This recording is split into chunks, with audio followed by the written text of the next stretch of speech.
So we got two kinds of splines in Vasari and Revit.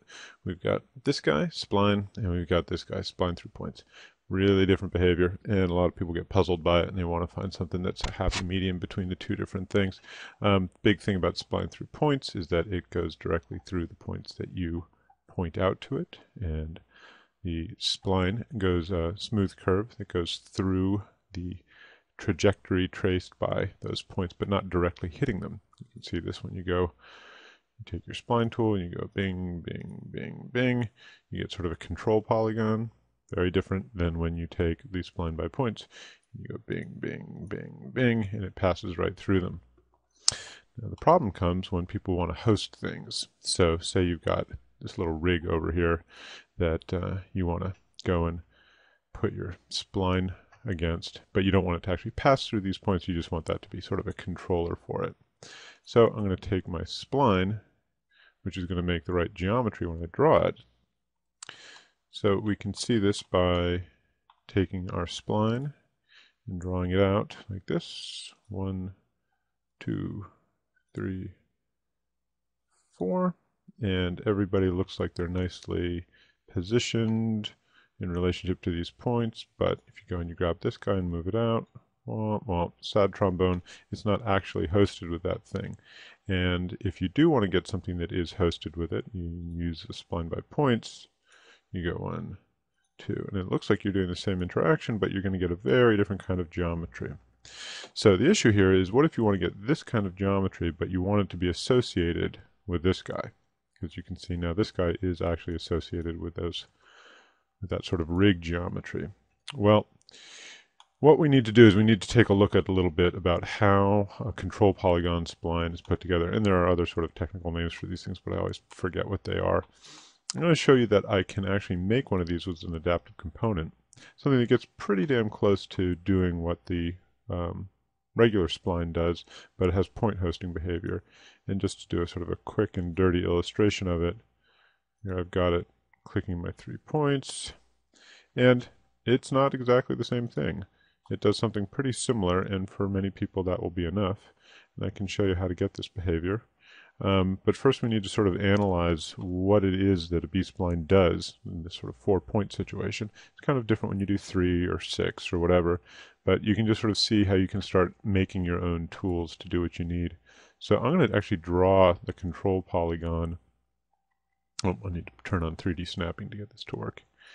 Yeah, reference 3D snapping. And I'm going to go snap, snap, snap, snap. And you can see that's sort of our control polygon for this guy. And I'm going to do a couple more lines. I'm going to go snap to the midpoint to make another sort of triangular shape here. Snap to the midpoint of these 3 lines like that. And then I'm going to do one more again from the midpoint. So midpoint to, where's my other midpoint? There. And we're going to see one interesting relationship come out of this, and that is that we've got this line, this spline always intersects with the midpoint of this line if you trace that out. And it also creates tangent relationships here and here with a control polygon. So if I can recreate that set of relationships, I can get something that does a lot of the similar kind of aesthetic behavior, at least, that you want with the regular spline. And that's exactly what this little family does.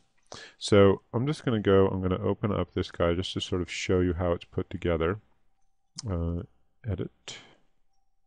And then we're going to recreate it from scratch, just to sort of show you what you can get out of this sort of geometry. So you can see that control polygon that I made before is here. And what I've done is I've made my control polygon with an adaptive component, and then I've drawn a spline by points that uses this as a control rig, actually. So I've sort of reverse engineered my other spline. And I'm just going to make this from scratch just to sort of show you how this goes together.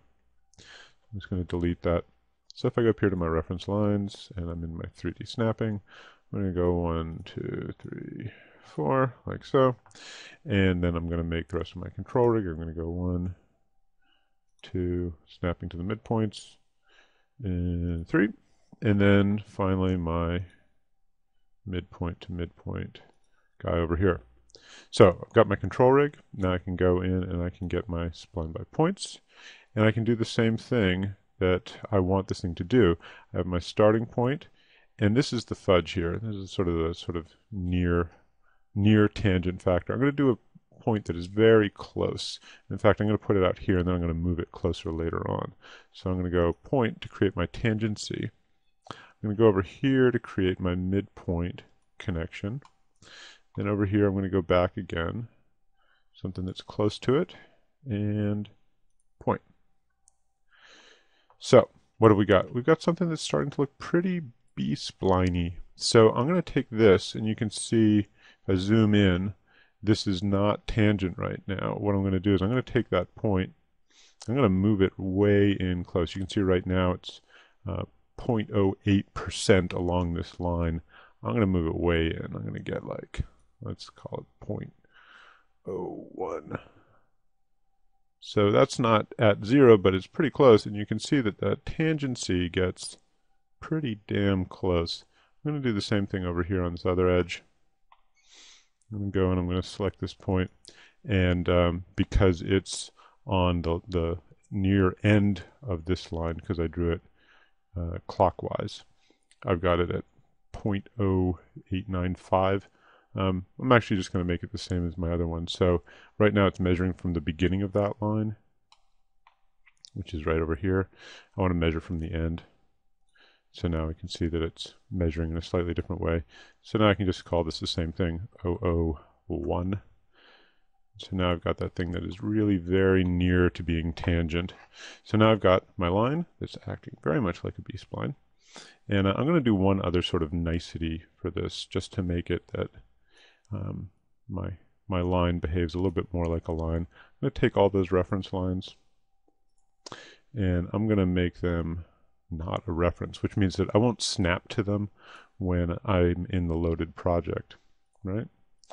And oh, and I haven't made these guys adaptive points. 1, 2, 3, 4. Oh, shoot, you know what?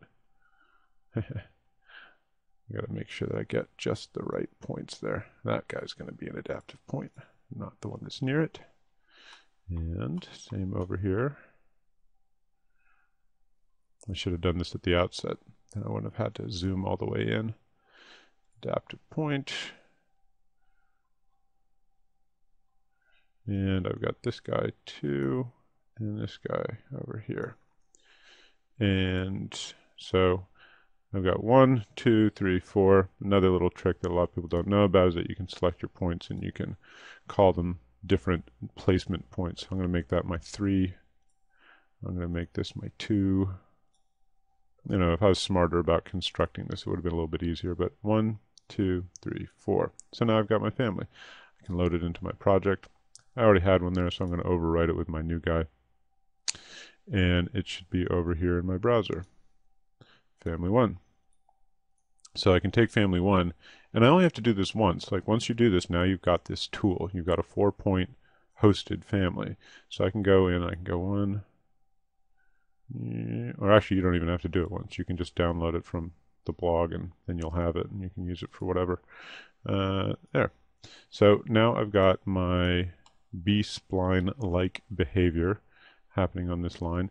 It's making its near tangency relationship here, near tangency relationship here, and if I move this guy, I can see that everybody's going to flex and move with it. Everybody's going to create nice parametric relationships with each other, unlike this point, which will not flex because it is a regular spline. So I'm going to get rid of this guy just to sort of not have it mucking up my field here. And I'm going to show you just a couple things that you can do with this line. I mean, you can pretty much treat it like a line as you would anywhere else. I've got it here. I can, hitting down control, so I can control drag it. I can make copies of this guy. I can also use it to do form element creation. I have to be a little bit careful about it because if I select this whole thing and I do create form, it's not going to work. Because when I select the whole thing, it's actually using all of my construction lines as well in trying to create a form element, not just the line that you see. So if I hit tab, I'm going to select the line. I'm going to tab into the line. I'm going to tab into the line, and now I can do create form. So now I can have a very nicely parametrically driven surface that still, goes along with my control rig. And I can add more of these guys if I want. I can create my surface. I can select my surface and tab into this line like that, just to extend my surface further, like that. And because it's a loaded family, you can go in and grab this guy and maybe like do a sweep along it and load it back in, and then you'll have piping along this form. Anyway, this is just a way to sort of show that you don't have to sit around and wait for the factory to come up with a spline by points that has this behavior. You don't have to wait for the software development company to do it. You can make your own tools with this stuff. It would be nice certainly if we had a spline by point that worked like this, but we don't. And we can sit around and whine about it, which I do actually quite a bit. But you guys can get on with your work and make something that'll actually get your job done. So I hope that was helpful, and you might have something to do with this family. And if you want it, you can download it from the site, or you can just build your own so you know what it does. Anyway, thanks for watching. Hope that works for you.